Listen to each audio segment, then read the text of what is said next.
We're going to watch Tiger Woods hit a variety of chip and pitch shots using a technique called hinge and hold.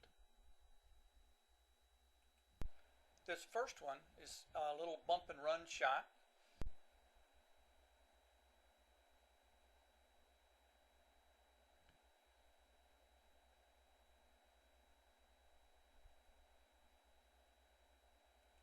Now let's look at the technique that he used. His ball is on his back foot. He's choked down on the club. Looks like he's using a 9-iron pitching wedge. This allows him to put his hand forward so the low point of the swing is in front of the ball. I want to pay particular attention to the length of his backswing compared to his follow through.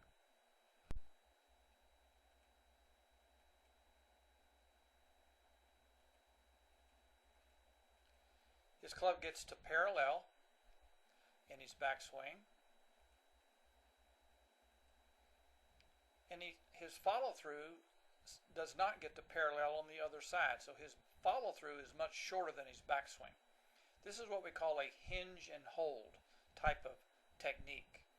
In his backswing, he will hinge his wrist and get the club to hinge up a little bit, but he will strike the ball and then hold his wrist firm as he goes through impact without being wristy.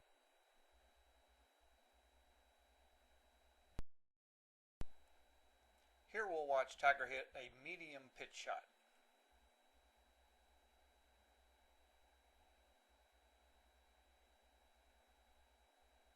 Let's compare the length of his backswing to the length of his follow through.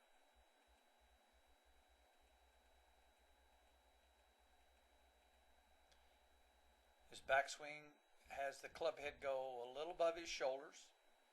Club head is definitely above his hands. As he follows through, the club stays below his hand, so his follow through was much shorter than his backswing. Tiger's hitting a medium pitch shot, and once again we're going to compare the length of his backswing to the length of his follow through.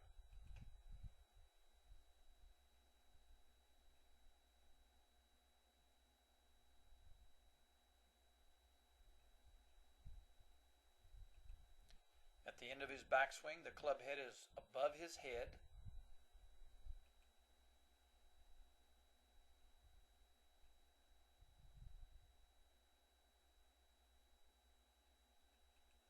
And at the end of the pitch, his follow through has the club stop below his head.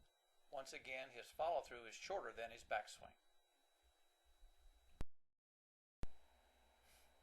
Again, we're going to watch Tiger hit a chip shot. His feet are close together. Hands are slightly in front of the ball. Has a little bit of a shaft lean. His weight is clearly on his left side.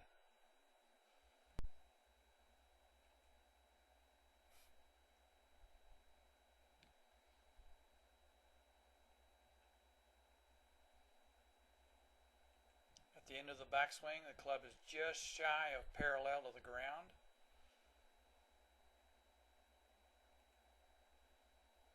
As he approaches the ball, the hands are well in front of the club head.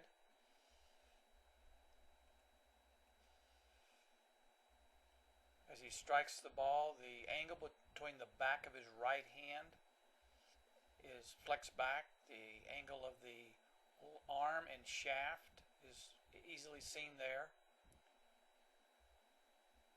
As he continues forward, he holds that angle in the back of his right hand. He does not flip it under. His follow through is very short compared to the length of his backswing. Again, another example of a hinge and hold, holding the wrist firm through impact. Here's another pitch shot. This time the ball is in some deep rough, so Tiger's going to take a little bigger swing. Again, we're going to pay attention to the length of the backswing versus the length of the follow through. Backswing has the club pointing at the golf ball. So it's kind of what I call the point position. what you're going to see a very abbreviated, short follow through. As he strikes the ball, he will hold the angle in the back of his hand. He will not release the club and release the wrist. He will not rehinge the club back into a right angle again. You will use the hinge and hold technique for a variety of situations around the green, both tight lies and deep lies. You'll use it with 8-irons and lob wedges, short, medium, and long pitch shots. Practice the hinge and hold.